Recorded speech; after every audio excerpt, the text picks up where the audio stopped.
Good morning. Good morning. Welcome to Google I/O. It's a beautiful day, I think warmer than last year. Hope you're all enjoying it. Thank you for joining us. I think we have over 7,000 people here today, as well as many people. We are live streaming this to many locations around the world. So thank you all for joining us today. We have a lot to cover. But before we get started, I had one important business which I wanted to get over with. Towards the end of last year, it came to my attention that we had a major bug in one of our core products. It turns out we got the cheese wrong in our burger emoji. Anyway, we went hard to work. I never knew so many people cared about where the cheese is. We fixed it. The irony of the whole thing is I'm a vegetarian in the first place.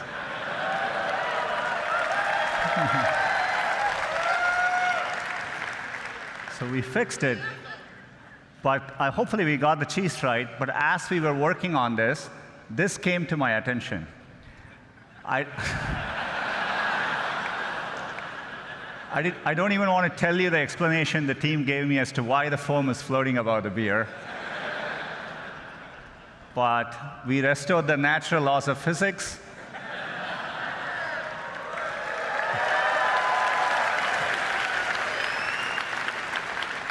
So all is well. We can get back to business. We can talk about all the progress since last year's I/O. I'm sure all of you would agree it's been an extraordinary year on many fronts. I'm sure you've all felt it. We're at an important inflection point in computing, and it's exciting to be driving technology forward. And it's made us even more reflective about our responsibilities. Expectations for technology vary greatly depending on where you are in the world or what opportunities are available to you. For someone like me who grew up without a phone, I can distinctly remember how gaining access to technology can make a difference in your lives. And we see this in the work we do around the world. You see it when someone gets access to a smartphone for the first time. And you can feel it in the huge demand for digital skills we see. That's why we've been so focused on bringing digital skills to communities around the world. So far, we have trained over 25 million people, and we expect that number to rise over 60 million in the next 5 years. It's clear technology can be a positive force, but it's equally clear that we just can't be wide-eyed about the innovations technology creates. There are very real and important questions being raised about the impact of these advances and the role they'll play in our lives. So we know the path ahead needs to be navigated carefully and deliberately, and we feel a deep sense of responsibility to get this right. That's the spirit with which we are approaching our core mission to make information more useful, accessible, and beneficial to society. I've always felt that we were fortunate as a company to have a timeless mission that feels as relevant today as when we started. And we're excited about how we can approach our mission with renewed vigor thanks to the progress we see in AI. AI is enabling this for us to do this in new ways, solving problems for our users around the world. Last year at Google I/O, we announced Google AI. It's a collection of our teams and efforts to bring the benefits of AI to everyone. And we want this to work globally, so we are opening AI centers around the world. AI is going to impact many fields, and I want to give you a couple of examples today. Healthcare is one of the most important fields AI is going to transform. Last year, we announced our work on diabetic retinopathy, which is a leading cause of blindness, and we use deep learning to help doctors diagnose it earlier. And we've been running field trials since then at Aravind and Sankara hospitals in India, and the field trials are going really well. We are bringing expert diagnosis to places where trained doctors are scarce. It turned out, using the same retinal scans, there were things which humans quite didn't know to look for, but our AI systems offered more insights. Your same eye scan, turns out, holds information with which we can predict the 5-year risk of you having an adverse cardiovascular event, heart attack or strokes.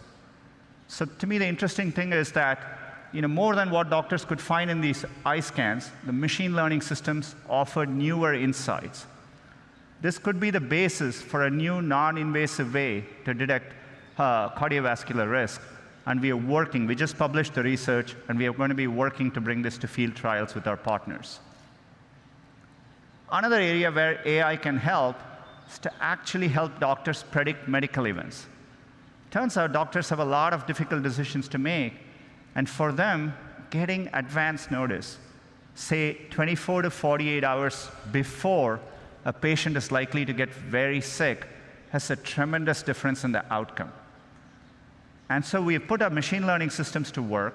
We've been working with our partners using de-identified medical records.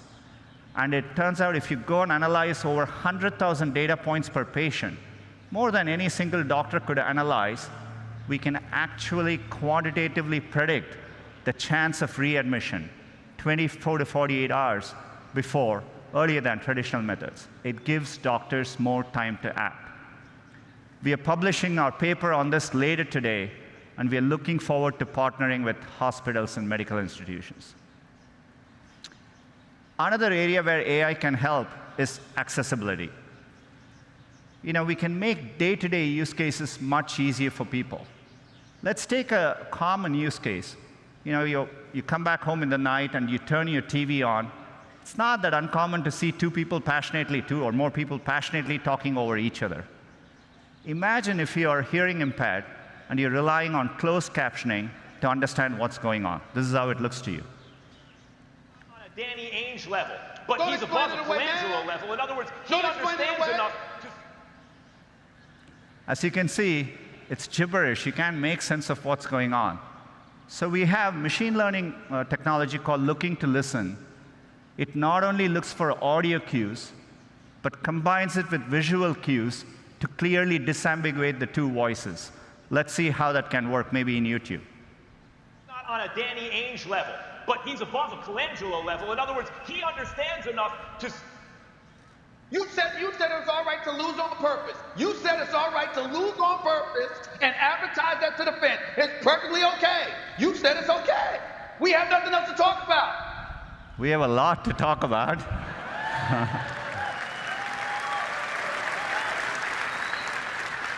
But you can see how we can put technology to work to make an important day-to-day use case profoundly better. The great thing about technology is it's constantly evolving. In fact, we can even apply machine learning to a 200-year-old technology, Morse code, and make an impact in someone's quality of life. Let's take a look.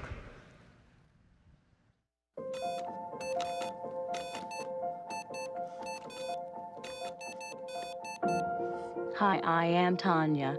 This is my voice. I use Morse code by inputting dots and dashes with switches mounted near my head. As a very young child, I used a communication word board. I used a headstick to point to the words. It was very attractive, to say the least. Once Morse code was incorporated into my life, it was a feeling of pure liberation and freedom. See you later. I think that is why I like skydiving so much. It is the same kind of feeling. Through skydiving, I met Ken, the love of my life, and partner in crime. It's always been very, very difficult just to find Morse code devices, to try Morse code. This is why I had to create my own. With the help from Ken, I have a voice and more independence in my daily life. But most people don't have Ken. It is our hope that we can collaborate with the Gboard team to help people who want to tap into the freedom of using Morse code. Gboard is the Google keyboard. What we have discovered working on Gboard is that there are entire pockets of population in the world, and when I say pockets, it's like tens of millions of people who have never had access to a keyboard that works in their own language. With Tanya, we've built support in Gboard for Morse code. So it's an input modality that allows you to type in Morse code and get text out with predictions, suggestions. I think it's a beautiful example of where machine learning can really assist someone in a way that a normal keyboard without artificial intelligence wouldn't be able to. I am very excited to continue on this journey. Many people will benefit from this, and that thrills me to no end.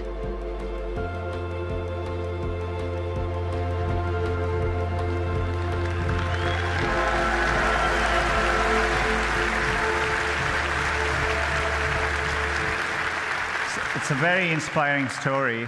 We are very excited to have Tanya and Ken join us today at Google.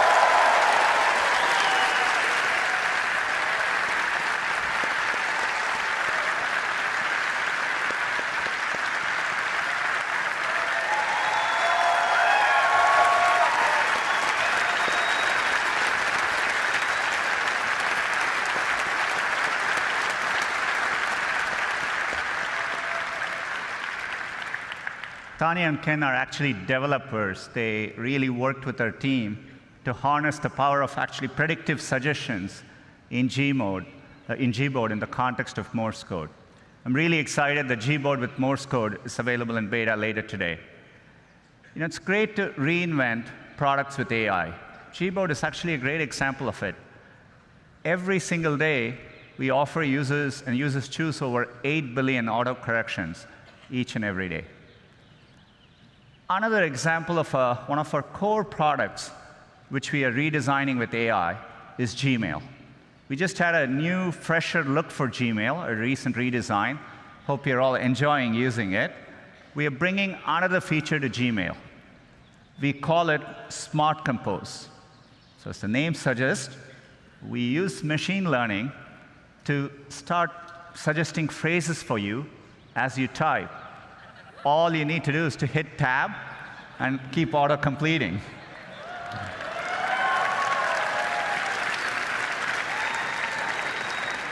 In this case, it understands the subject is Taco Tuesday. It suggests chips, salsa, guacamole.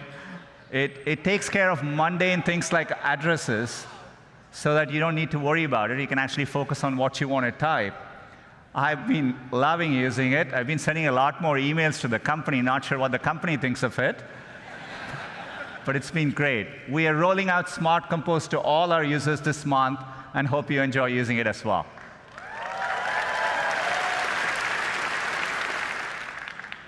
Another product, which we built from the ground up using AI, is Google Photos.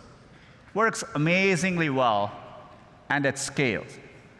You know, if you click on one of these photos, what we call the photo viewer experience, where you're looking at one photo at a time, so that you understand the scale, every single day, there are over 5 billion photos viewed by our users, each and every day. So we want to use AI to help in those moments. So we are bringing a new feature called Suggested Actions, essentially suggesting smart actions right in context for you to act on. Say, for example, you went to a wedding and you're looking through those pictures. We understand your friend Lisa is in the picture, and we offer to share the 3 photos with Lisa, and with one click, those photos can be sent to her. So the anxiety where everyone is trying to get the picture on their phone, I think we can make that better. Say, for example, if the photo in the same wedding, if the photos are underexposed, our AI systems offer a suggestion to fix the brightness right there, one tap, and we can fix the brightness for you. Or if you took a picture of a document which you want to save for later, we can recognize, convert the document to PDF, and make it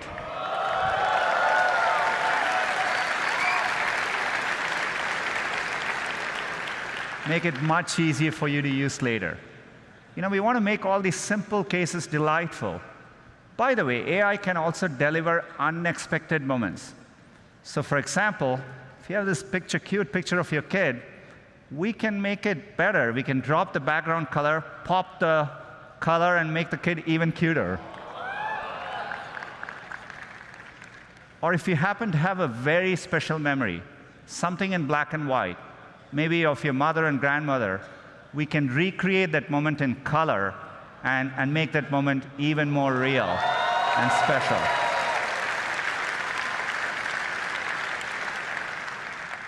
All these features are going to be rolling out to Google Photos users in the next couple of months. The reason we are able to do this is because for a while, we've been investing in the scale of our computational architecture. This is why last year we talked about our tensor processing units.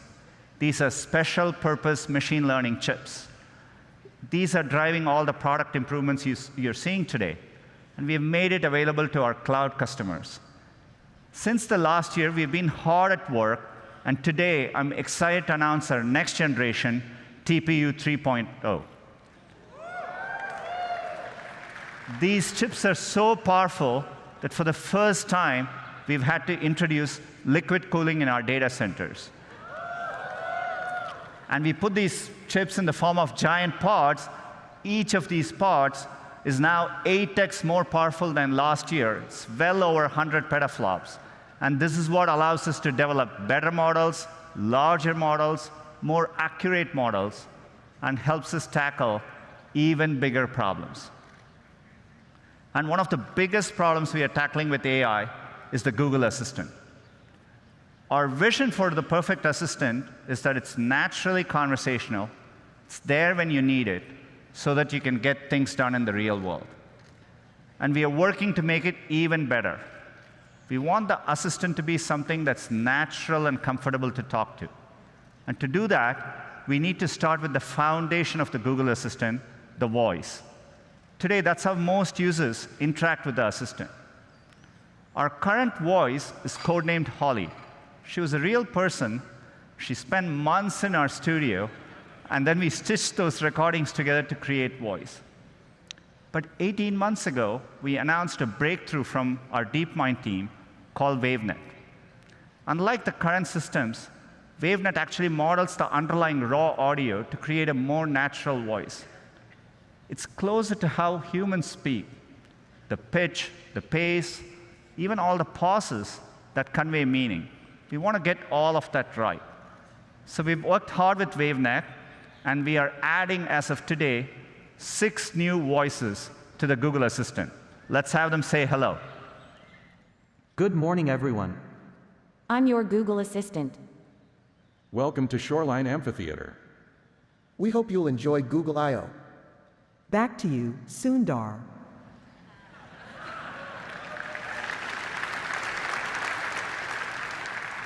Our goal is one day to get the right accents, languages, and dialects right globally. WaveNet can make this much easier. With this technology, we started wondering who we could get into the studio with an amazing voice. Take a look. Couscous, a type of North African semolina in granules made from crushed durum wheat.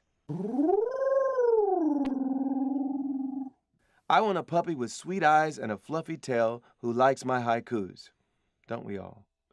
Happy birthday to the person whose birthday it is. Happy birthday to you. John Legend. He would probably tell you he don't want to brag, but he'll be the best assistant you ever had. Can you tell me where you live? You can find me on all kinds of devices, phones, Google Homes, and if I'm lucky, in your heart.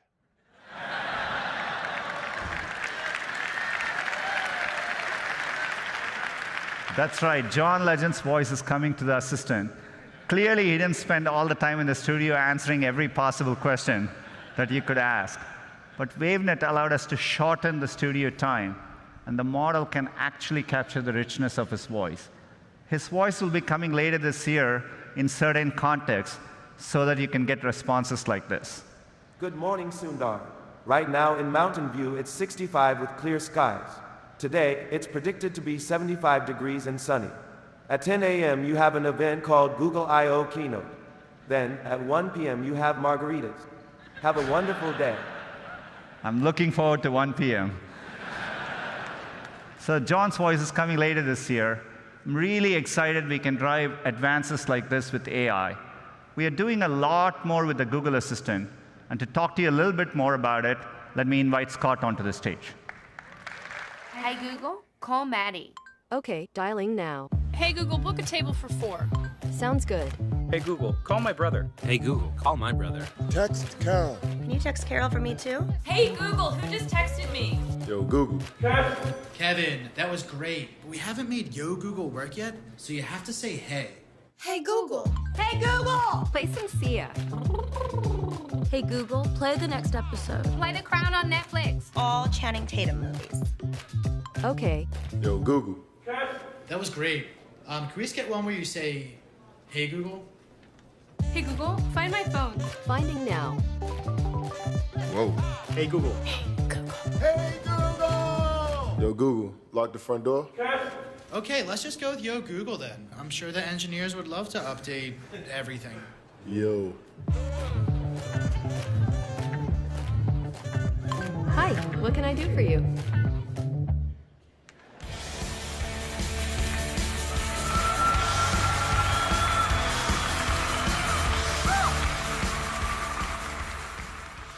Two years ago, we announced the Google Assistant right here at I/O. Today, the Assistant is available on over 500 million devices, including phones, speakers, headphones, TVs, watches, and more. It's available in cars from more than 40 auto brands, and it works with over 5,000 connected home devices, from dishwashers to doorbells.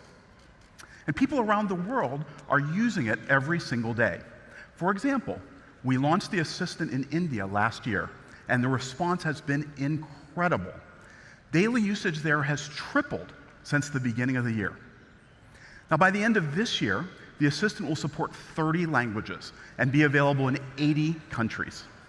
So we've made great progress, but we're just getting started. Today, we're going to share with you some important ways that the Assistant is becoming more naturally conversational and visually assistive in order to help you do more and get time back. Now, as you heard from Sundar, new voices that you can choose from to make the Google Assistant your own are an important aspect of making the conversation with your assistant more natural. But to be a great conversation partner, the assistant needs to deeply understand the social dynamics of conversation. For example, let's be honest, it gets a little annoying to say, hey Google, every time I want to get my assistant's attention. This grandma, who you might have seen on YouTube, was definitely feeling that way. Cuckoo! Hi, Cuckoo! Cuckoo! Hello, Cuckoo! Hey, Cuckoo! Okay, Cuckoo, you want to know what is the weather? Tomorrow. Tomorrow. In Flagler Beach tomorrow, there will be showers with a high of 65 and a low of 56.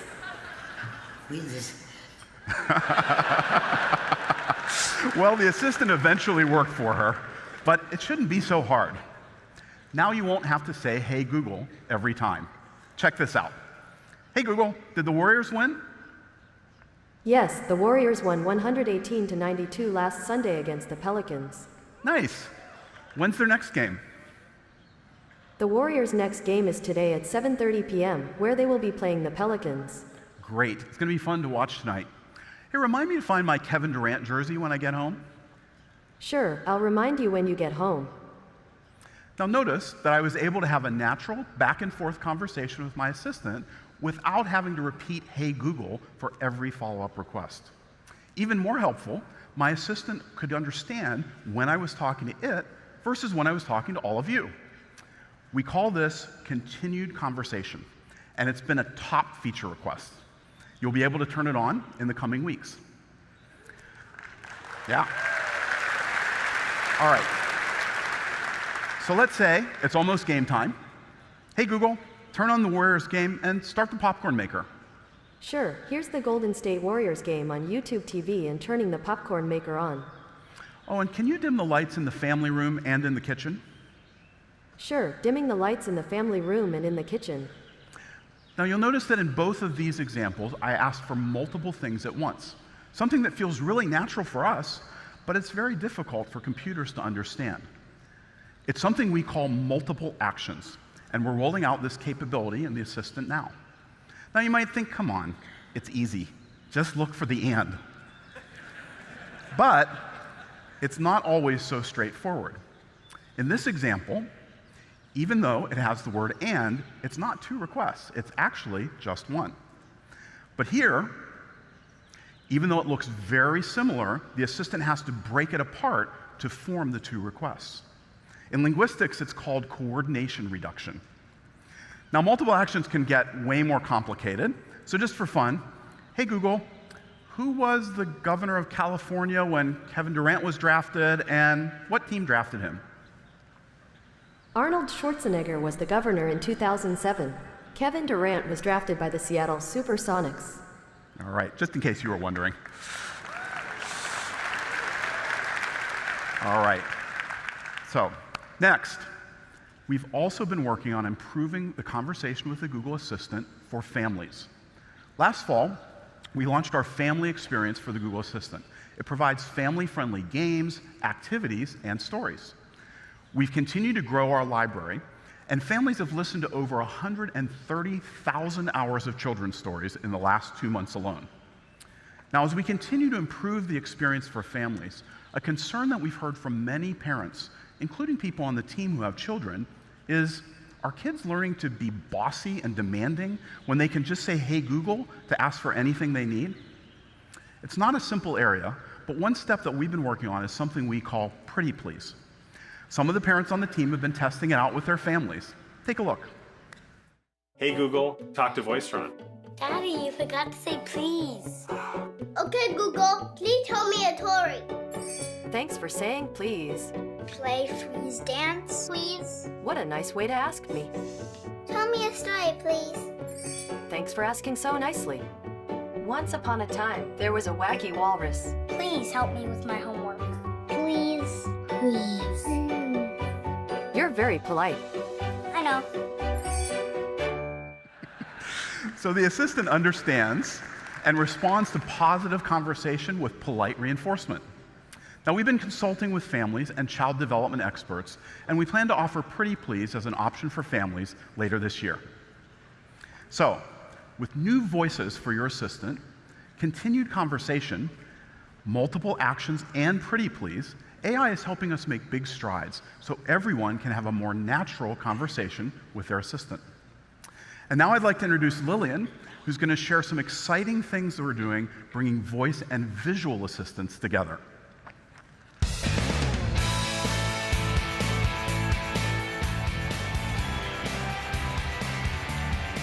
Well, thanks, Scott, and good morning, everyone.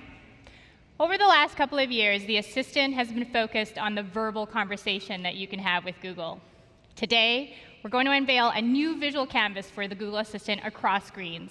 This will bring the simplicity of voice together with a rich visual experience. Now, I'm going to invite Maggie to come up because we're going to be switching to a lot of live demos. We gave you an early look at our new smart displays at CES in January. We're working with some of the best consumer electronic brands. And today, I'm excited to announce that the first smart displays will go on sale in July. Today, I'll show you some of the ways that this new device can make your day easier by bringing the simplicity of voice with the glanceability of a touchscreen. So let's switch over to the live demos. Now, this is one of the Lenovo smart displays. The ambient screen integrates with Google Photos and greets me with pictures of my kids, Bella and Hudson. Those are really my kids. Best way to start my day every morning. Now, because the device is controlled by voice, I can watch videos or live TV with just a simple command. This makes it so easy to enjoy my favorite shows while multitasking around the house. Hey, Google, let's watch Jimmy Kimmel Live. Okay, playing Jimmy Kimmel Live on YouTube TV.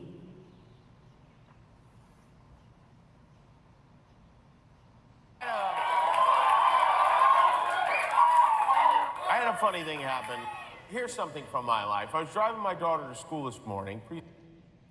So that's right. On YouTube TV, you will be able to watch all of these amazing shows from local news, live sports, and much more, and they will be available on smart displays. Now, of course, you can also enjoy all the normal content from YouTube, including how-to videos, music, and original shows like the brand new series Cobra Kai, which we started binge watching this week because it's so good. Now, cooking is another instance where the blend of voice and visuals is incredibly useful. Nick and I are always looking for simple, family-friendly recipes. Hey, Google, show me recipes for pizza bombs. Sure, here are some recipes. So we can choose the first one from Tasty. That one looks good. You see all the recipe details come right up, and we can just tap to start cooking. Sure, here's Tasty. So seeing a video demonstration along with the spoken instructions is a total game changer for cooking, especially when you have your hands full. Thanks, Maggie.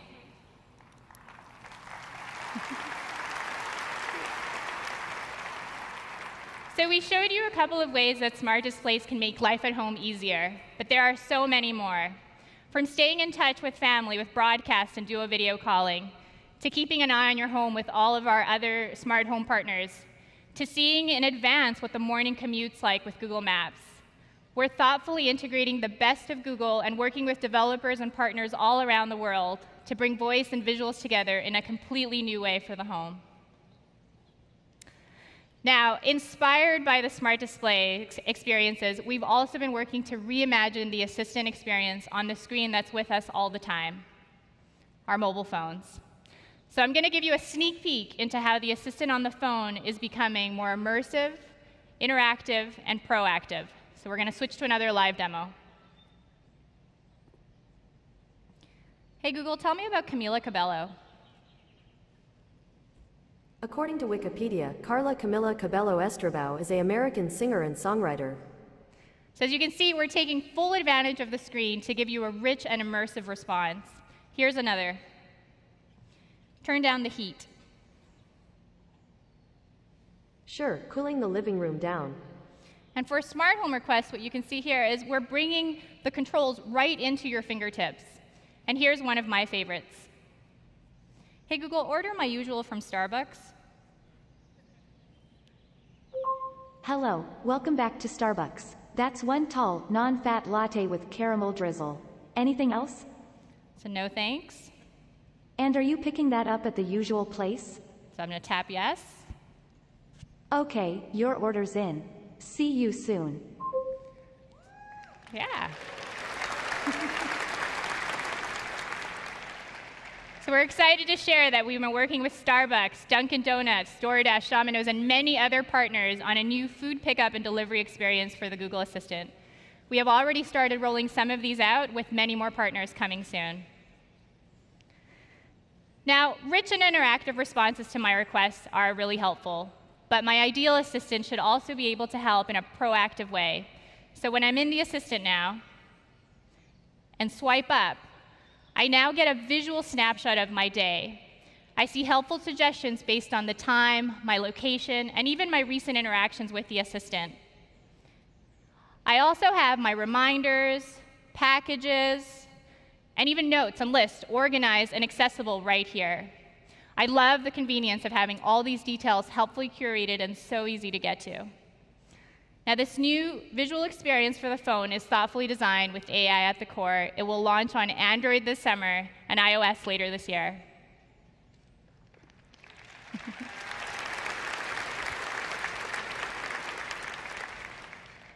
Now, sometimes the assistant can actually be more helpful by having a lower visual profile. So like when you're in the car, let's say you should stay focused on driving. So let's say I'm heading home from work. I have Google Maps showing me the fastest route during rush hour traffic. Hey, Google, send Nick my ETA and play some hip-hop. Okay, letting Nick know you're 20 minutes away, and check out this hip-hop music station on YouTube.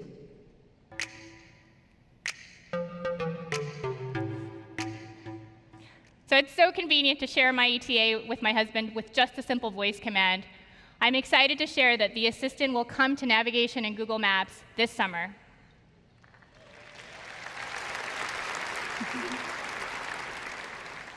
So across smart displays, phones, and in Maps, this gives you a sense of how we're making the Google Assistant more visually assistive, sensing when to respond with voice and when to show a more immersive and interactive experience. And with that, I'll turn it back to Sundar. Thank you.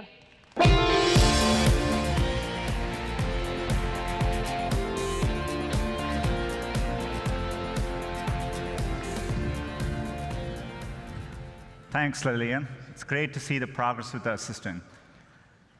As I said earlier, our vision for our assistant is to help you get things done. It turns out a big part of getting things done is making a phone call. You may want to get an oil change schedule, maybe call a plumber in the middle of the week, or even schedule a haircut appointment. You know, we are working hard to help users through those moments. We want to connect users to businesses in a good way.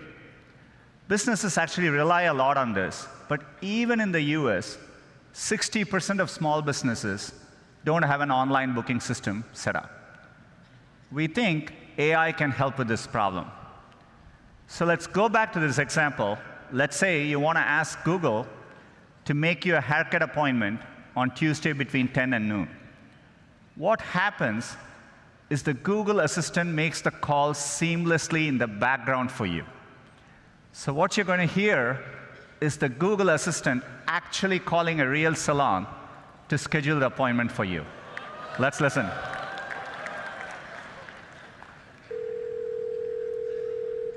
So how can I help you? Hi, I'm calling to book a women's haircut for a client. I'm looking for something on May 3rd. Sure, give me 1 second. Sure, what time are you looking for around? At 12 p.m. We do not have a 12 p.m. available. The closest we have to that is a 1:15. Do you have anything between 10 a.m. and 12 p.m.? Depending on what service she would like. What service is she looking for? Just a woman's haircut for now. Okay, we have a 10 o'clock. 10 a.m. is fine. Okay, what's her first name? The first name is Lisa. Okay, perfect. So I will see Lisa at 10 o'clock on May 3rd. Okay, great. Thanks. Great. Have a great day. Bye.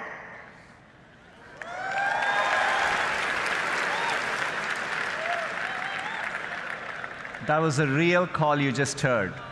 The amazing thing is the assistant can actually understand the nuances of conversation. We've been working on this technology for many years. It's called Google Duplex. It brings together all our investments over the years in natural language understanding, deep learning, text-to-speech. By the way, when we are done, the assistant can give you a confirmation notification saying your appointment has been taken care of. Let me give you another example. Let's say you want to call a restaurant, but maybe it's a small restaurant which is not easily available to book online. The call actually goes a bit differently than expected. So take a listen.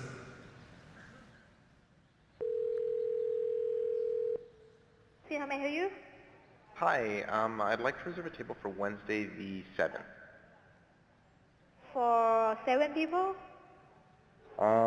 It's for 4 people. 4 people? When? Today? Next Wednesday at 6 p.m.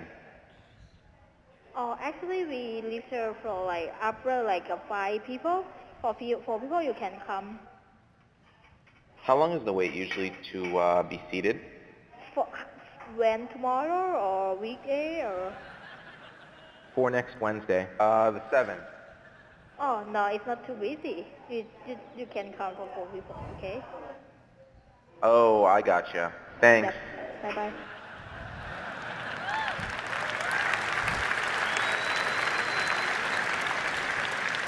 Again, that was a real call. We have many of these examples where the calls quite don't go as expected, but the assistant understands the context, the nuance. It knew to ask for wait times in this case and handle the interaction gracefully. Look, we're still developing this technology, and we actually want to work hard to get this right, get the user experience and the expectation right for both businesses and users. But done correctly, it'll save time for people and generate a lot of value for businesses. We really want it to work in cases, say if you're a busy parent in the morning and your kid is sick and you want to call for a doctor's appointment. So we're going to work hard to get this right. There is a more straightforward case where we can roll this out sooner, where, for example, every single day we get a lot of queries into Google where people are wondering on the opening and closing hours of businesses. But it gets tricky during holidays, and businesses get a lot of calls. So we as Google can make just that one phone call and then update the information for millions of users, and it'll save a small business countless number of calls. So we're going to get moments like this right and make the experience better for users. This is going to be rolling out as an experiment in the coming weeks, and so stay tuned.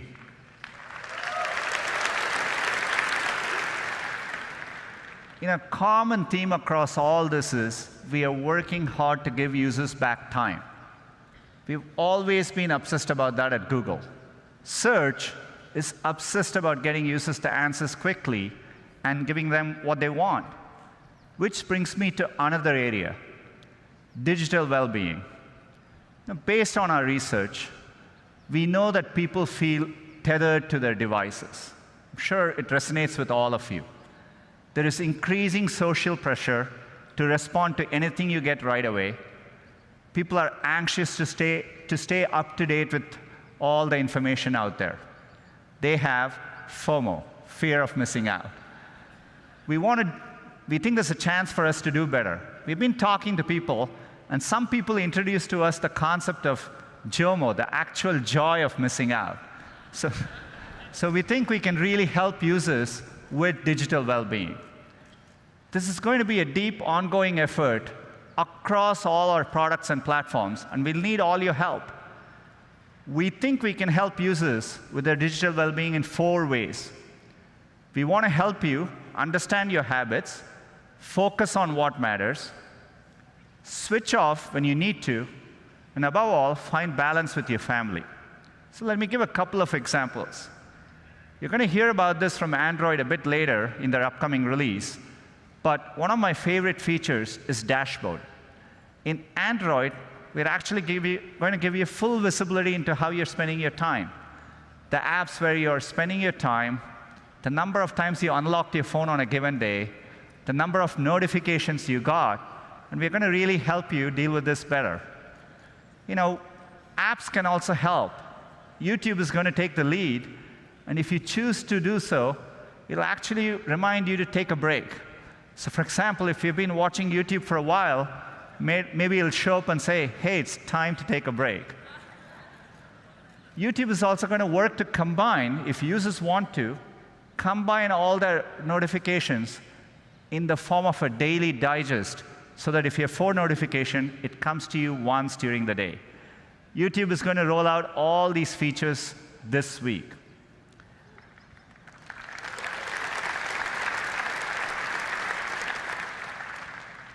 We've been doing a lot of work in this area. Family Link is a great example, where we provide parents tools to help manage kids' screen time. And I think this is an important part of it. We want to do more here. We want to equip kids to make smart decisions. So we have a new approach, a Google design approach. It's called Be Internet Awesome, to help kids become safe explorers of the digital world. We want kids to be secure, kind, mindful when online, and we are pledging to train an additional 5 million kids this coming year. All these tools you're seeing is launching with our digital well-being site later today. Another area where we feel tremendous responsibility is news. News is core to our mission. Also, at times like this, it's more important than ever to support quality journalism. It's foundational to how democracies work. I've always been fond of news. Growing up in India, I have distinct memory of, I used to wait for the physical newspaper. Turns out my grandfather used to stay right next to us. There was a clear hierarchy. He got his hands on the newspaper first, then my dad, and then my brother and I would go at it. I was mainly interested in the sports section at that time, but over time I developed a fondness for news, and it stayed with me even till today. It is a challenging time for the news industry. Recently, we launched Google News Initiative, and we committed $300 million over the next 3 years. We want to work with organizations and journalists to help develop innovative products and programs that help the industry. We've also had a product here for a long time, Google News. It was actually built right after 9/11. It was a 20% project by one of our engineers who wanted to see news from a variety of sources to better understand what happened. Since then, if anything, the volume and diversity of content has only grown. I think there is more great journalism being produced today than ever before. It's also true that people turn to Google in times of need, and we have a responsibility to provide that information. This is why we have reimagined our news product. We are using AI to bring forward the best of what journalism has to offer. We want to give users quality sources that they trust, but we want to build a product that works for publishers. Above all, we want to make sure we are giving them deeper insight and a fuller perspective about any topic they are interested in. I'm really excited to announce the new Google News, and here's Tristan to tell you more.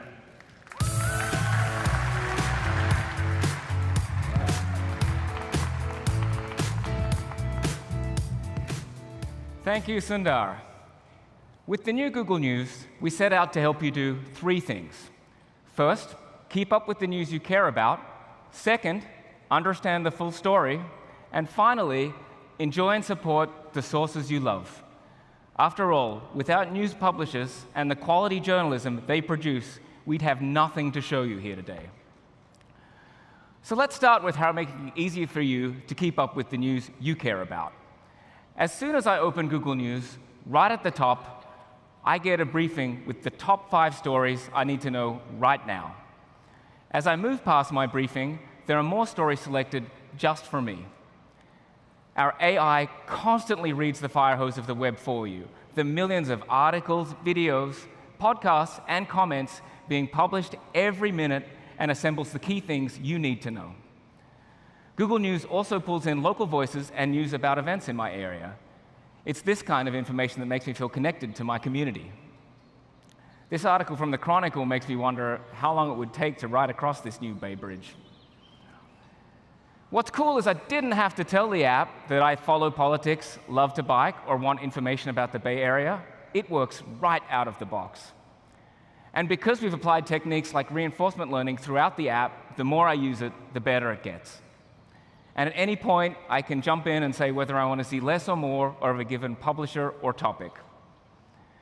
And whenever I want to see what the rest of the world is reading, I can switch over to headlines to see the top stories that are generating the most coverage right now around the world.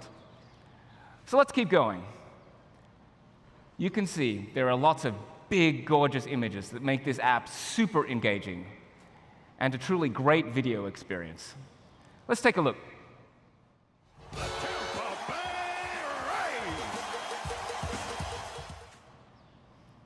This brings you all the latest videos from YouTube and around the web. All of our design choices focus on keeping the app light, easy, fast, and fun. Our guiding principle is to let the stories speak for themselves. So it's pretty cool, right?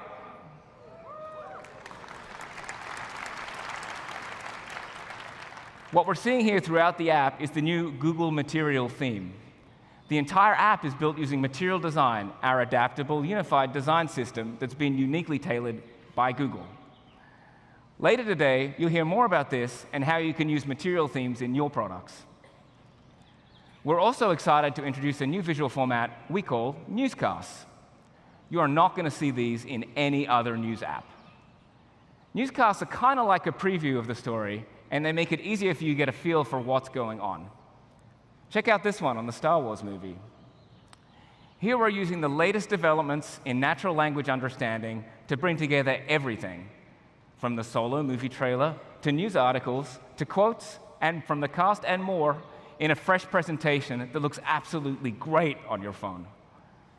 Newscasts give me an easy way to get the basics and decide where I want to dive in more deeply.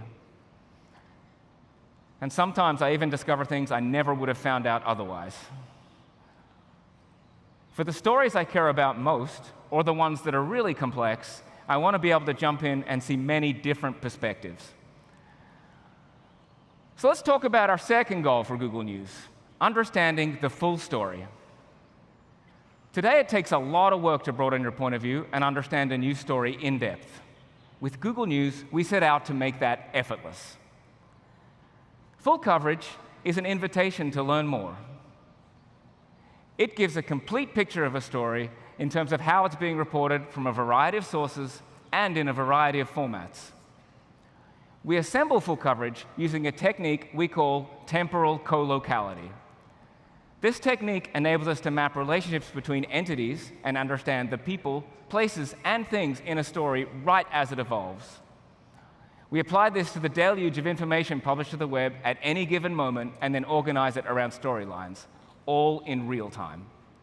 This is by far the most powerful feature of the app and provides a whole new way to dig into the news. Take a look at how full coverage works for the recent power outage in Puerto Rico. There are so many questions I had about this story, like, how did we get here? Could it have been prevented? And are things actually getting better?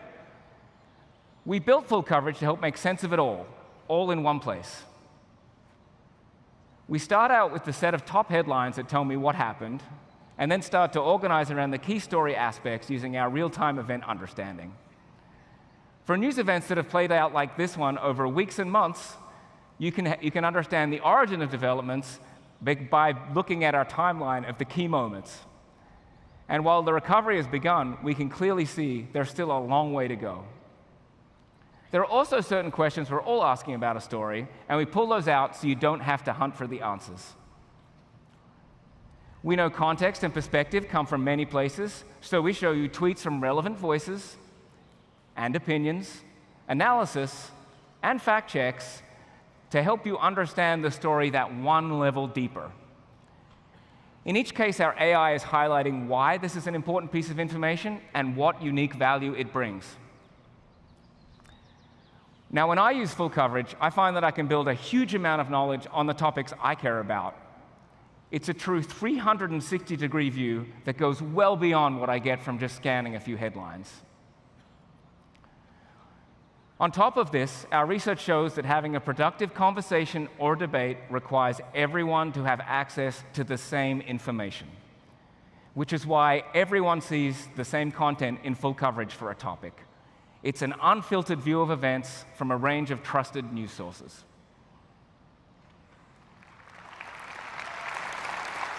Thank you. So I got to say, I love these new features. And these are just a few of the things we think make the new Google News so exciting. But as we mentioned before, none of this would exist without the great journalism newsrooms produce every day. Which brings us to our final goal, helping you enjoy and support the news sources you love. We've put publishers front and center throughout the app. And here in the newsstand section, it's easy to find and follow the sources I already love and browse and discover new ones, including over 1,000 magazine titles like Wired, National Geographic, and People, which all look great on my phone. I can follow publications like USA Today by directly tapping the star icon. And if there's a publication I want to subscribe to, say the Washington Post, we make it dead simple. No more forms, credit card numbers, or new passwords. Because you're signed in with your Google account, you're set. When you subscribe to a publisher, we think you should have easy access to your content everywhere. And this is why we developed Subscribe with Google.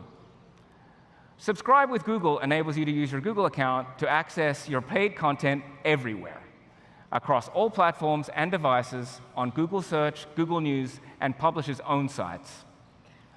We built this in collaboration with over 60 publishers around the world, and it will be rolling out in the coming weeks.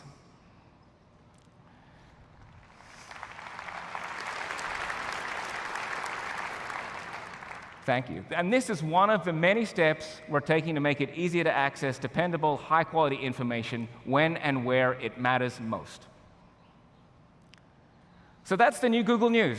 It helps you keep up with the news you care about with your briefing and newscasts, understand the full story using full coverage, and enjoy and support the news sources you love by reading, following, and subscribing.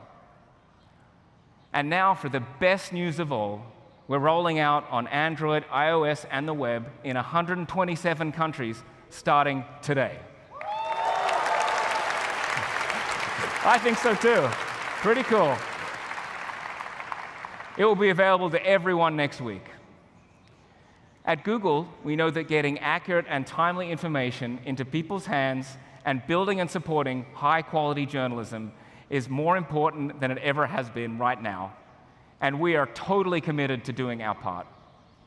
We can't wait to continue on this journey with you. And now I'm excited to introduce Dave to tell you more about what's going on in Android. Android started with the simple goal of bringing open standards to the mobile industry. Today, it is the most popular mobile operating system in the world.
If you believe in openness, if you believe in choice, if you believe in innovation from everyone, then welcome to Android.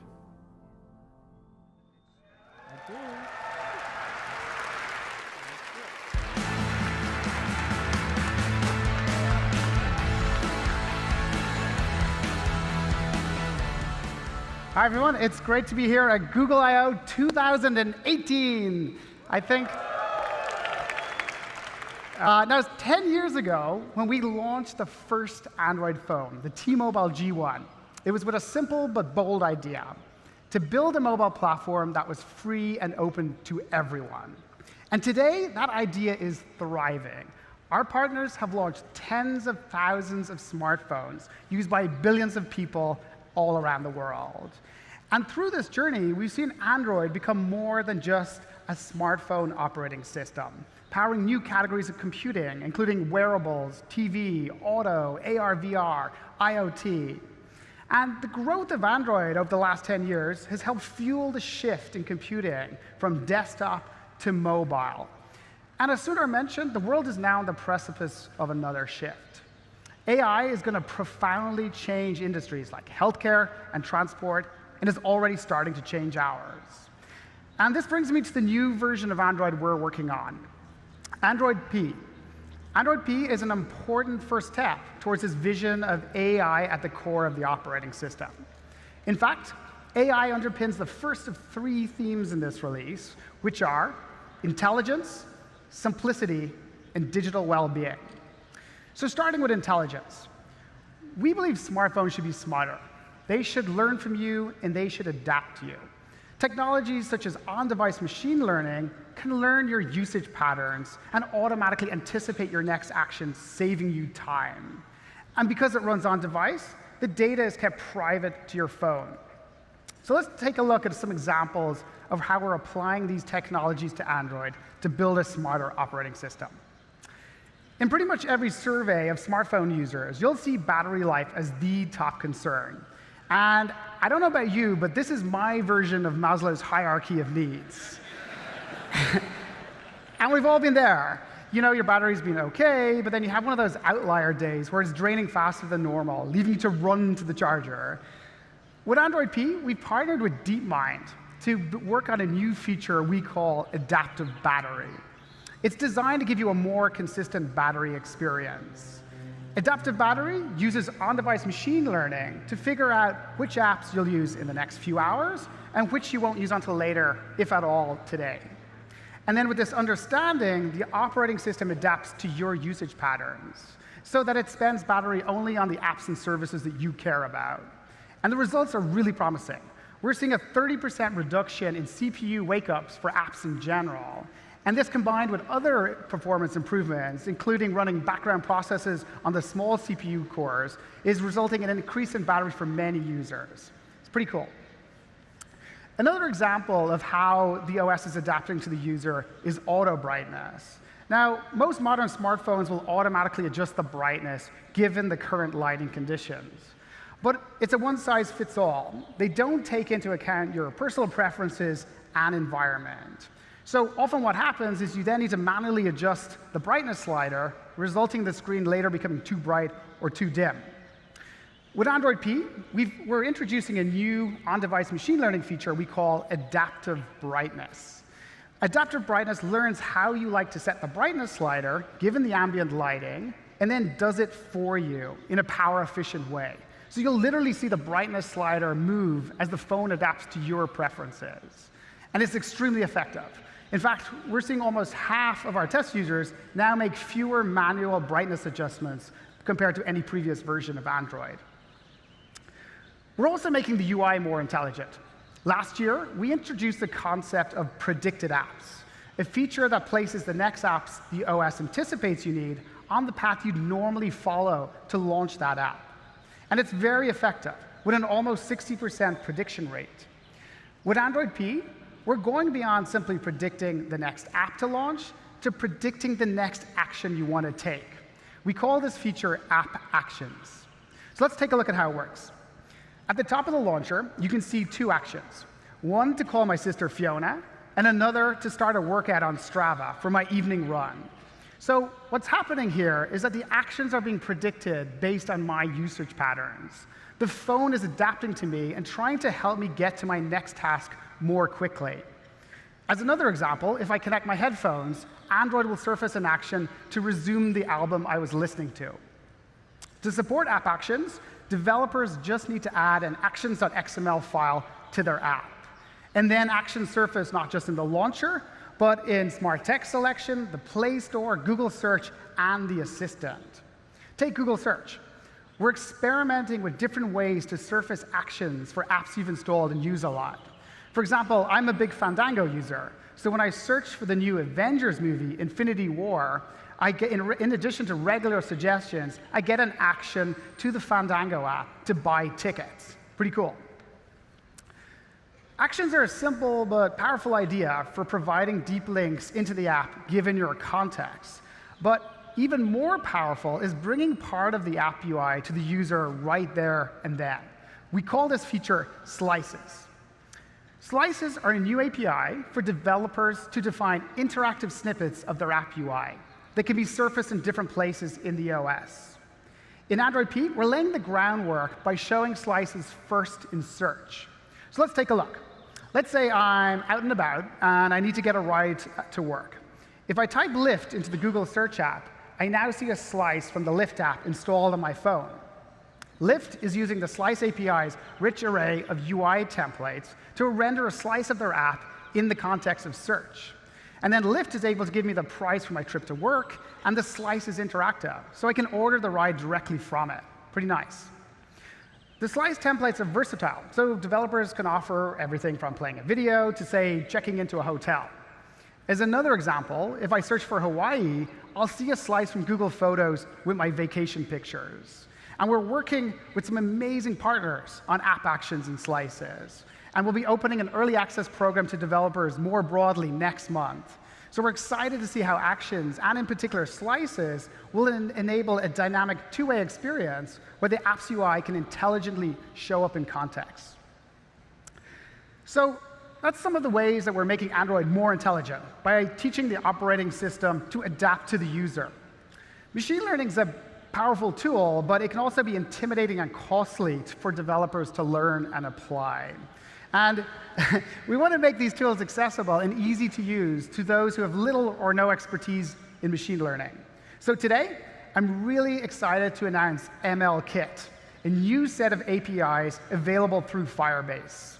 With ML Kit, you get on-device APIs to text recognition, face detection, image labeling, and a lot more. And ML Kit also supports the ability to tap into Google's cloud-based ML technologies. Architecturally, you can think of MLKit as providing ready-to-use models built on TensorFlow Lite and optimized for mobile. And best of all, MLKit is cross-platform, so it runs on both Android and iOS.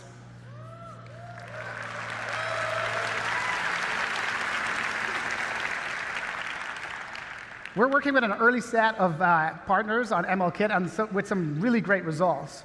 For example, the popular calorie counting app, Lose It, is using our text recognition model to scan nutritional information, and MLKit's custom model APIs to automatically classify 200 different foods through the camera.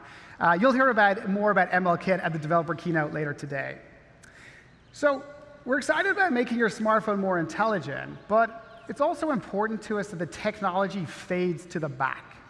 One of our key goals over the last few years has been to evolve Android's UI to be simpler and more approachable, both for the current set of users and the next billion Android users. With Android P, we put a special emphasis on simplicity by addressing many pain points where we thought, and you told us, the experience was more complicated than it ought to be. And you'll find these improvements on any device that adopts Google's version of the Android UI, such as Google Pixel and Android One devices. So let me walk you through a few live demos on my phone. What could possibly go wrong in front of 7,000 people in an amphitheater? OK. Now, as part of Android P, we're introducing a new system navigation that we've been working on for more than a year now. And the new design makes Android's multitasking more approachable and easier to understand. And the first striking thing you'll notice is the single, clean home button. And the design recognizes a trend towards smaller screen bezels and places an emphasis on gestures over multiple buttons at the edge of the screen. So when I swipe up, I'm immediately brought to the overview, where I can resume apps I've recently used. I also get 5 predicted apps at the bottom of the screen to save me time. Now, if I continue to swipe up, or I swipe up a second time, I get to all apps. So architecturally, what we've done is combine the all apps and overview spaces into one. And the swipe up gesture works from anywhere, no matter what app I'm in, so that I can quickly get back to all apps and overview without losing the context I'm in. And if you prefer, you can also use the quick scrub gesture by sliding the home button sideways to scroll through your recent set of apps, like so.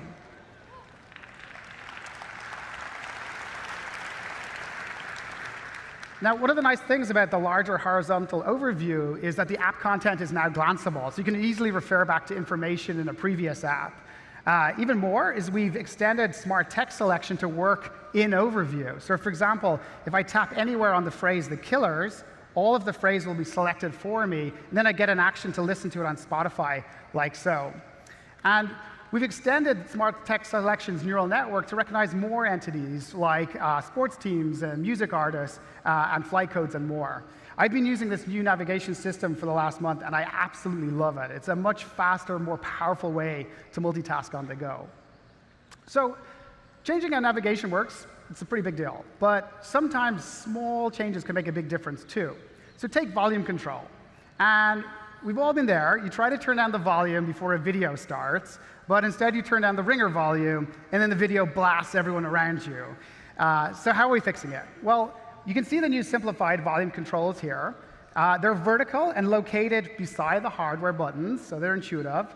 But the key difference is that the slider now adjusts the media volume by default, because that's the thing you want to change most often.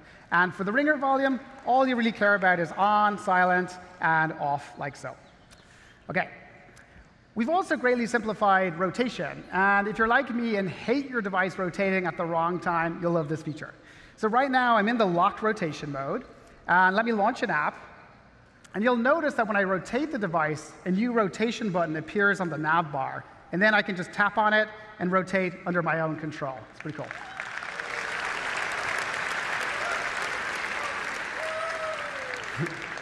All right, so that's a quick tour of some of the ways that we've simplified the user experience in Android P. And there's lots more. Everything from a redesigned work profile to better screenshots to improved notifications management and more. Speaking of notifications management, we want to give you more control over demands on your attention. And this highlights a concept that Sundar alluded to earlier, making it easier to move between your digital life and your real life. To learn more about this important area and our third theme, let me hand over to Samir. Thanks.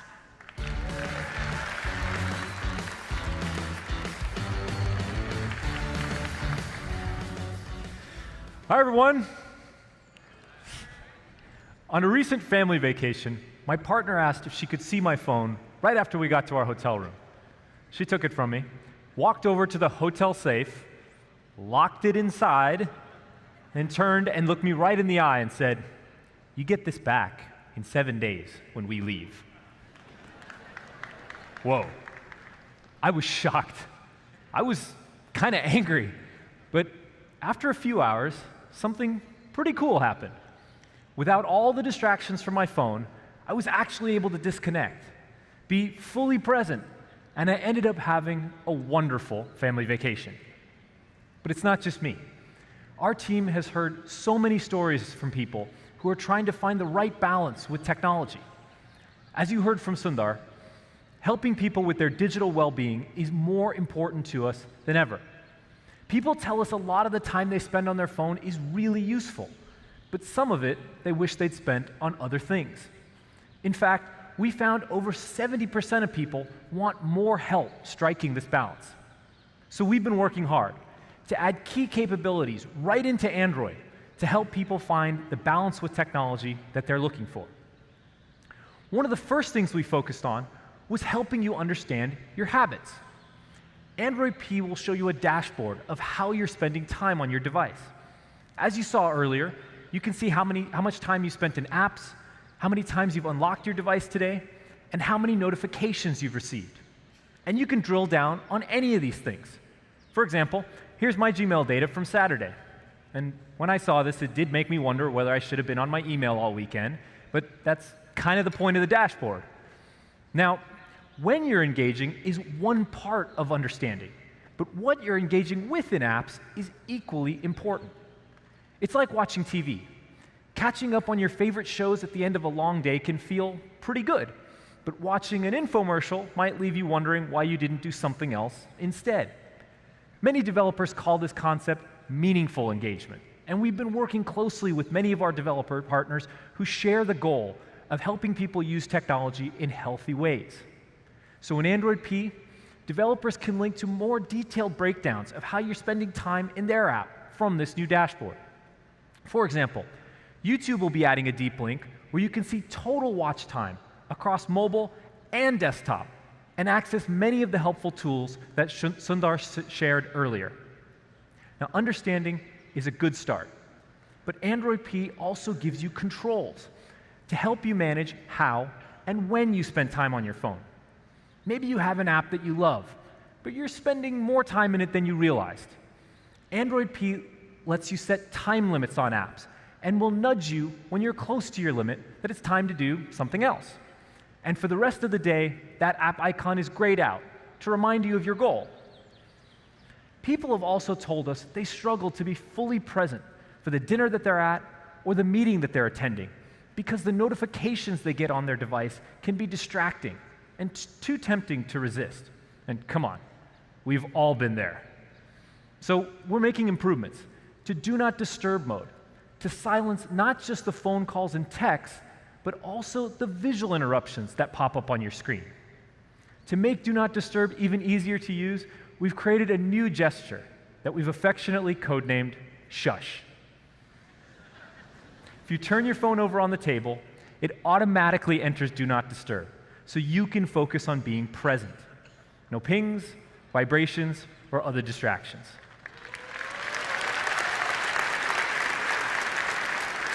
Of course, in an emergency, we all want to make sure we're still reachable by the key people in our lives, like your partner or your child's school. Android P will help you set up a list of contacts that can always get through to you with a phone call, even if Do Not Disturb is turned on. Finally, we heard from people that they often check their phone right before going to bed.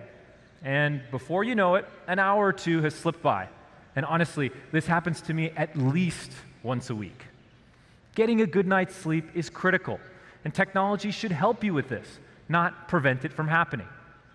So we created wind down mode.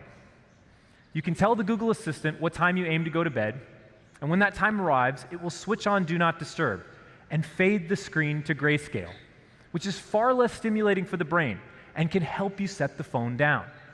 It's such a simple idea, but I found it's amazing how quickly I put my phone away when all my apps go back to the days before color TV.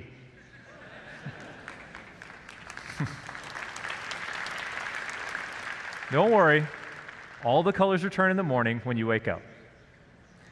Okay, that was a quick tour of some of the digital well-being features we're bringing to Android P this fall, starting with Google Pixel. Digital well-being is going to be a long-term theme for us, so look for much more to come in the future. Beyond the three themes of intelligence, simplicity, and digital well-being that Dave and I talked about, there are literally hundreds of other improvements coming in Android P. I'm especially excited about the security advancements we've added to the platform, and you can learn more about them at the Android security session on Thursday. But your big question is, that's all great. How do I try some of this stuff? Well, today, we're announcing Android P Beta.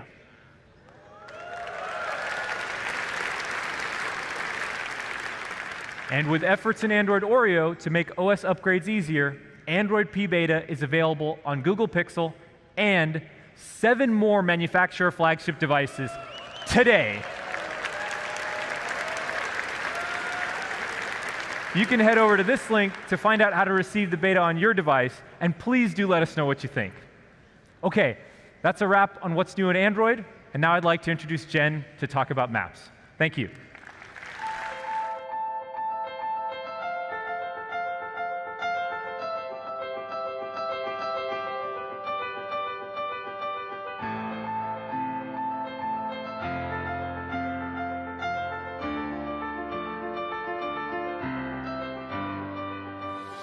It has changed Nigeria so much, and you can actually be part of it. Being able to be armed with the knowledge of where you're going, that you're going to be able to get there like anybody else can.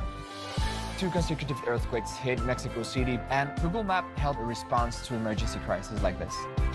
The hurricane had turned Houston into islands, and the roads were changing constantly. We kept saying, thank God for Google. Like, what would we have done? It's really cool that this is helping people to keep doing what they love doing and keep doing what they need to do.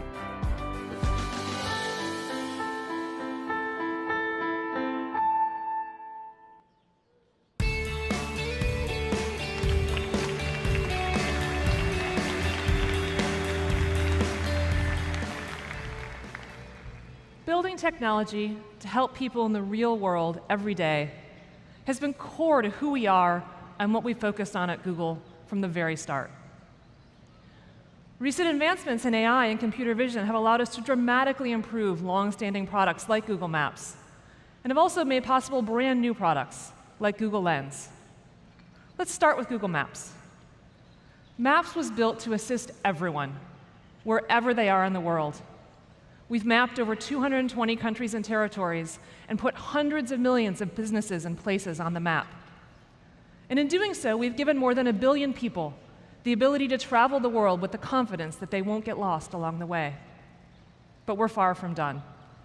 We've been making maps smarter and more detailed as advancements in AI have accelerated. We're now able to automatically add new addresses, businesses, and buildings that we extract from Street View and satellite imagery directly to the map. This is critical in rural areas, in places without formal addresses, and in fast-changing cities like Lagos here, where we've literally changed the face of the map in the last few years. Hello, Nigeria. We can also tell you if the business you're looking for is open, how busy it is, what the wait time is, and even how long people usually spend there. We can tell you before you leave whether parking is going to be easy or difficult, and we can help you find it. And we can now give you different routes based on your mode of transportation, whether you're riding a motorbike or driving a car. And by understanding how different types of vehicles move at different speeds, we can make more accurate traffic predictions for everyone. But we've only scratched the surface of what maps can do. We originally designed maps to help you understand where you are and to help you get from here to there. But over the past few years, we've seen our users demand more and more of maps. They're bringing us harder and more complex questions about the world around them, and they're trying to get more done. Today, our users aren't just asking for the fastest route to a place. They also want to know what's happening around them, what the new places to try are, and what locals love in their neighborhood.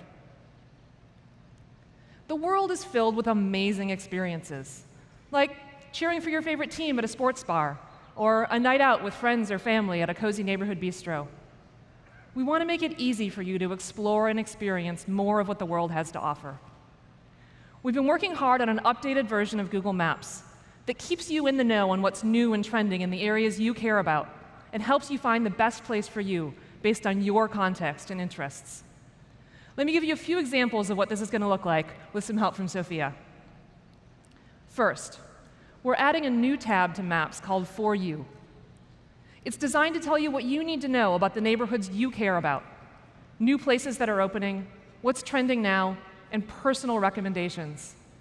Here, I'm being told about a cafe that just opened in my area. If we scroll down, I see a list of the restaurants that are trending this week. This is super useful because with zero work, Maps is giving me ideas to kick me out of my rut and inspire me to try something new. But how do I know if a place is really right for me? Have you ever had the experience at looking at lots of places, all with 4-star ratings? And you're pretty sure there's some you're going to like a lot and others that maybe aren't quite so great, but you're not sure how to tell which ones? We've created a score called Your Match to help you find more places that you'll love. Your Match uses machine learning to combine what Google knows about hundreds of millions of places with the information that I've added, restaurants I've rated, cuisines I've liked, and places that I've been to. If you click into the match number, you'll see reasons explaining why it's recommended just for you. It's your personal score for places, and our early testers are telling us that they love it. So now you can confidently pick the places that are best for you, whether you're planning ahead or are on the go and need to make a quick decision right now. Thanks so much, Sophia. The For You tab and the Your Match score are great examples of how we can help you stay in the know and choose places with confidence. Now, another pain point we often hear from our users is that planning with others can be a real challenge, so we wanted to make it easier to pick a place together. Here's how. Long press on any place to add it to a short list. Now, I'm always up for ramen, but I know my friends have lots of opinions of their own, so I can add some more options to give them some choices. When you've collected enough places that you like, share the list with your friends to get their input too. You can easily share with just a couple of taps on any platform that you prefer. Then, my friends can add more places if they want to, or just vote with one simple click, so we can quickly choose a group favorite. So now, instead of copying and pasting a bunch of links and sending text back and forth, decisions can be quick, easy, and fun. This is just a glimpse of some of what's coming to Maps on both Android and iOS later this summer. And we see this as just the beginning of what Maps can do to help you make better decisions on the go and to experience the world in new ways, from your local neighborhood to the far-flung corners of the world. This discovery experience wouldn't be possible without small businesses. Because when we help people discover new places, we're also helping local businesses be discovered by new customers. These are businesses like the bakery in your neighborhood or the barbershop around the corner. These businesses are the fabric of our communities, and we're deeply committed to helping them succeed with Google. Every month, we connect users to businesses nearby more than 9 billion times, including over 1 billion phone calls and 3 billion direction requests to their stores. In the last few months, we've been adding even more tools for local businesses to communicate and engage with their customers in meaningful ways. You can now see daily posts on events or offers from many of your favorite businesses. And soon you'll be able to get updates from them in the new For You stream too. And when you're ready, you can easily book an appointment or place an order with just one click. We're always inspired to see how technology brings opportunities to everyone. The reason we've invested over the last 13 years in mapping every road, every building, and every business is because it matters. When we map the world, communities come alive, and opportunities arise in places we never would have thought possible. And as computing evolves, we're going to keep challenging ourselves to think about new ways that we can help you get things done in the real world. I'd like to invite Aparna to stage to share how we're doing this, both in Google Maps and beyond.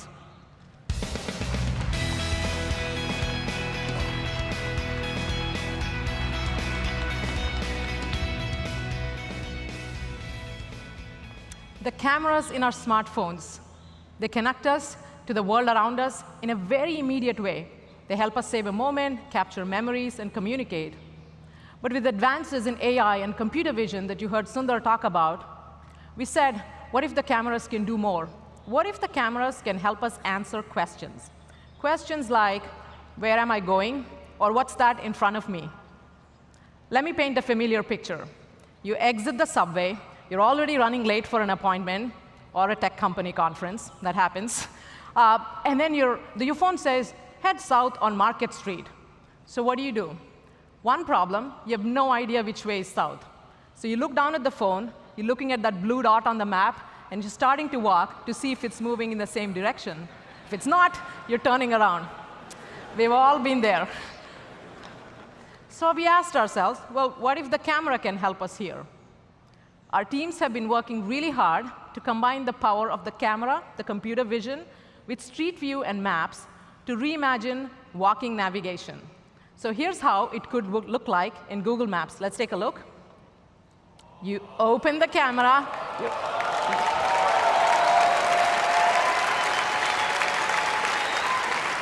You instantly know where you are. No futzing with the phone. All the information on the map, the street names, the directions, right there in front of you.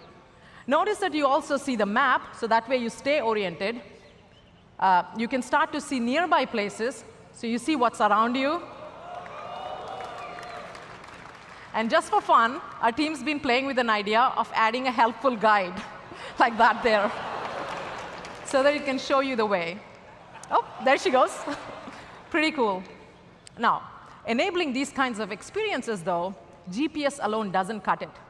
So that's why we've been working on what we call VPS, Visual Positioning System, that can estimate precise positioning and orientation. One way to think about the key insight here is, just like you and I, when we are in an unfamiliar place, you're looking for visual landmarks. You're looking for the storefront, the building facades, et cetera. And it's the same idea. VPS uses the visual features in the environment to do the same. So that way, we help you figure out exactly where you are and get you exactly where you need to go. Pretty cool. So that's an example how we are using the camera to help you in maps. But we think the camera can also help you do more with what you see. That's why we started working on Google Lens. Now, people are already using it for all sorts of answers, and especially when the questions are difficult to describe in words. Answers like, oh, that cute dog in the park, that's a Labradoodle. Or this building in Chicago is the Wrigley Building, and it's 425 feet tall. Or as my 9-year-old son says these days, that's more than 60 Kevin Durants. Now, today, Lens is a capability in Google products like Photos and the Assistant. But we're very excited that starting next week, Lens will be integrated right inside the camera app on the Pixel, the new LG G7, and a lot more devices. This way, it makes it super easy for you to use Lens on things right in front of you already in the camera. Very excited to see this. Now, like voice, vision is a fundamental shift in computing for us. And it's a multi-year journey. But we're already making a lot of progress. So today, I thought I'd show you 3 new features in Google Lens that can give you more answers to more types of questions more quickly. Shall we take a look? All right. OK, first, Lens can now recognize and understand words. Words are everywhere. If you think about it, traffic signs, posters, restaurant menus, business cards. But now, with smart text selection, you can now connect the words you see with the answers and actions you need. So you can do things like copy and paste from the real world directly into your phone, just like that. Or let's say you're looking at, or you can turn a page of words into a page of answers. So for example, you're looking at a restaurant menu. You can quickly tap around, figure out every dish, what it looks like, what are all the ingredients, etc. By the way, as a vegetarian, good to know, ratatouille, just zucchini and tomatoes. Really cool. Now, in these examples, Lens is not just understanding the shape of characters and the letters visually. It's also actually trying to get at the meaning and the context behind these words. And that's where all the language understanding that you heard Scott talk about really comes in handy. OK, the next feature I want to talk about is called style match. And the idea is this. Sometimes your question is not, oh, what's that exact thing? Instead, your question is, what are things like it? You're at your friend's place, you check out this trendy-looking lamp, and you want to know things that match that style. And now Lens can help you. Or if you see an outfit that catches your eye, you can simply open the camera, tap on any item, and find out, of course, specific information like reviews, etc., of any specific item. But you can also see all the things and browse around that match that style. Now, there's two parts to it. Of course, Lens has to search through millions and millions of items, but we kind of know how to do that, search. But the other part actually complicates things, which is there can be different textures, shapes, sizes, angles, lighting conditions, etc. So it's a tough technical problem, but we're making a lot of progress here and really excited about it. So the last thing I want to tell you about today is how we're making Lens work in real time. So as you saw in the style match example, you start to see, you open the camera, and you start to see Lens surface proactively all the information instantly. And it even anchors that information to the things that you see. Now, this kind of thing, where it's sifting through billions of words, phrases, places, things just in real time to give you what you need, not possible without machine learning. So we are using both on-device intelligence, but also tapping into the power of cloud TPUs, which we announced last year at I/O, to get this done. Really excited. And over time, what we want to do is actually overlay the live results directly on top of things like storefronts, street signs, or a concert poster. So you can simply point your phone at a concert poster of Charlie Puth, and the music video just starts to play, just like that. This is an example of how the camera is not just answering questions, but it is putting the answers right where the questions are. And it's very exciting. So smart text selection, style match, real-time results, all coming to Lens in the next few weeks. Please check them out.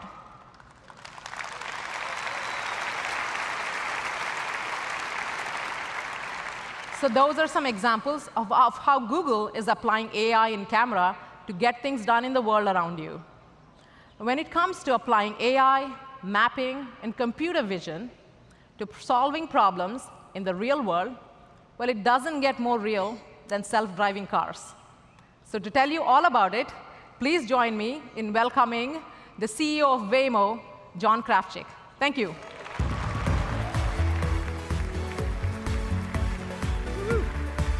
Hello, everyone. We're so delighted to join our friends at Google on stage here today. And while this is my first time at Shoreline, it actually isn't the first time for our self-driving cars. You see, back in 2009, in the parking lot just outside this theater, some of the very first tests of self-driving technology took place. It was right here where a group of Google engineers, roboticists, and researchers set out on a crazy mission to prove that cars could actually drive themselves. Now, back then, most people thought self-driving cars were nothing more than science fiction. But this dedicated team of dreamers believed that self-driving vehicles could make transportation safer, easier, and more accessible for everyone. And so, the Google Self-Driving Car Project was born. Now, fast forward to 2018, and the Google Self-Driving Car Project is now its own independent alphabet company called Waymo. And we've moved well beyond tinkering and research. Today, Waymo is the only company in the world with a fleet of fully self-driving cars with no one in the driver's seat on public roads. Now, members of the public in Phoenix, Arizona have already started to experience some of these fully self-driving rides too. Let's have a look. Okay, day one of self-driving. Are you ready? Go. Oh, this is weird. This is the future. Yeah, she was like, is there no one driving that car? I knew it. I was waiting for it.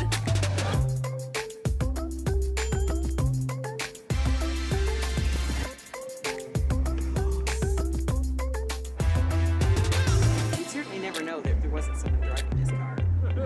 Yo, car! Selfie. Thank you, car. Thank you, car. It's pretty cool. All of these people are part of what we call the Waymo Early Rider Program, where members of the public use our self-driving cars in their daily lives. Over the last year, I've had a chance to talk to some of these early riders, and their stories are actually pretty inspiring. One of our early riders, Neha, witnessed a tragic accident when she was just a young teen, which scared her into never getting her driver's license. But now she takes a Waymo to work every day. And there's Jim and Barbara, who no longer have to worry about losing their ability to get around as they grow older. Then there's the Jackson family.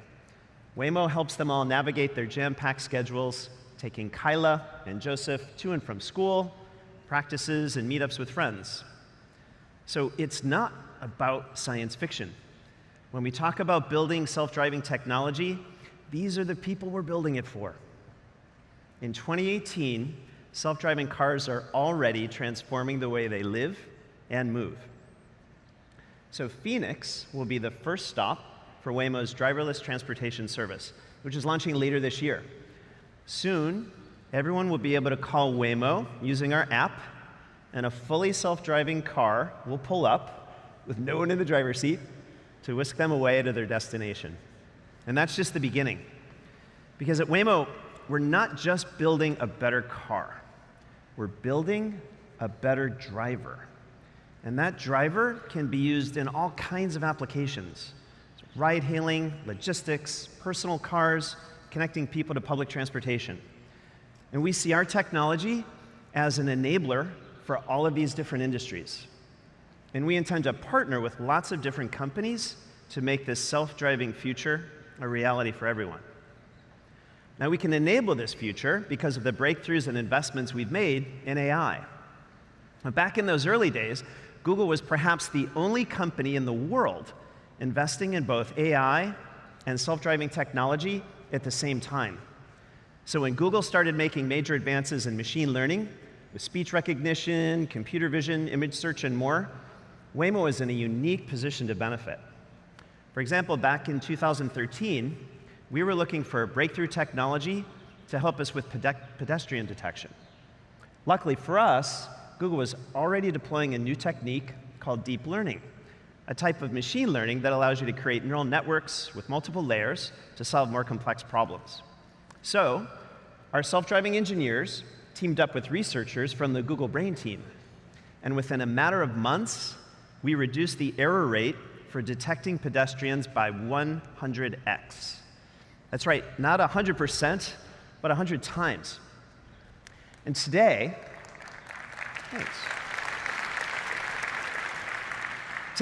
AI plays an even greater role in our self-driving system, unlocking our ability to go truly self-driving.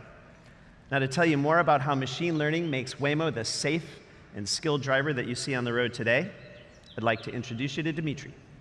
Thanks.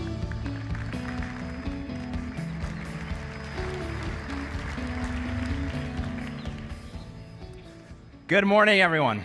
It's great to be here.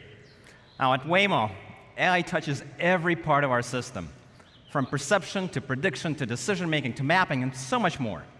Now, to be a capable and safe driver, our cars need a deep semantic understanding of the world around them.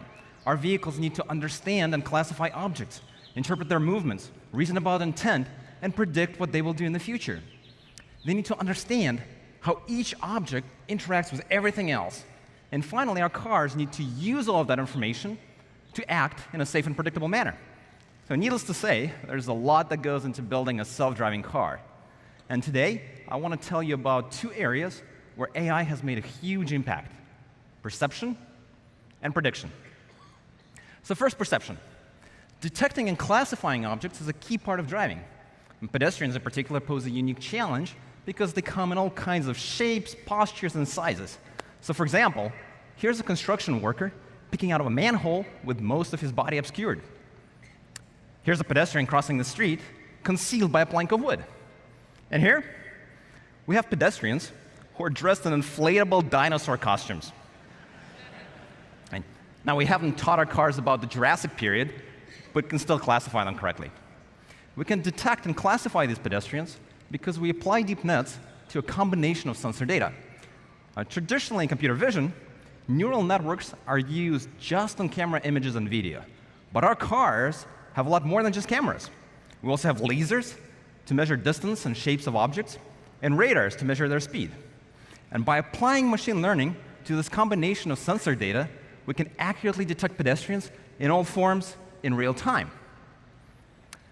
A second area where machine learning has been incredibly powerful for Waymo is predicting how people will behave on the road. Now, sometimes people do exactly what you expect them to, and sometimes they don't. Take this example of a car running a red light.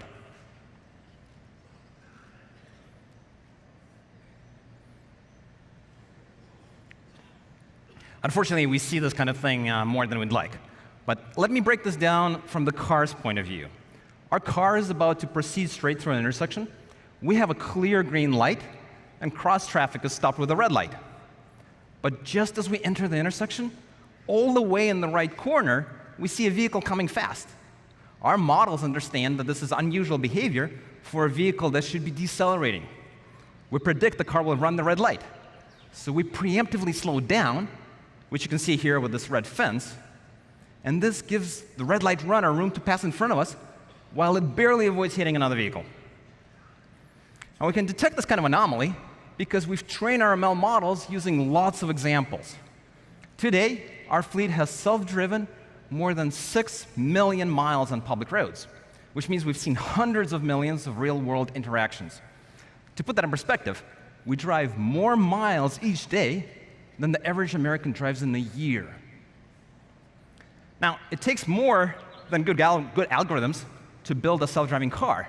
We also need really powerful infrastructure.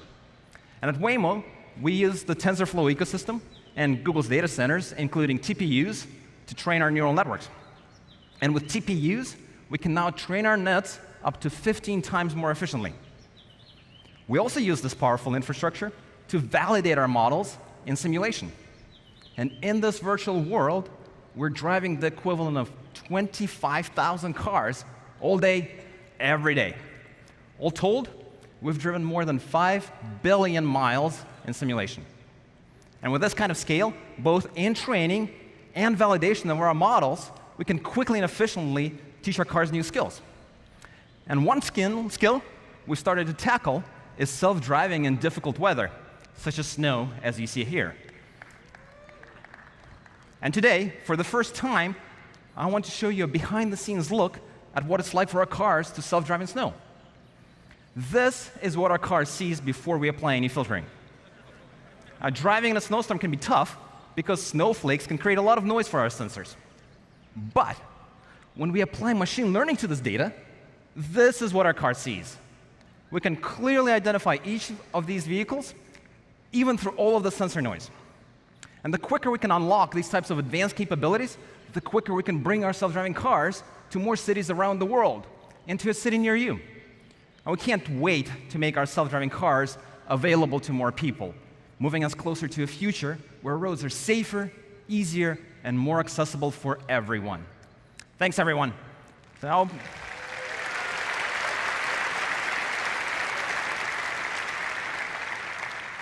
Now, please join me in welcoming back Jen to close out the morning session.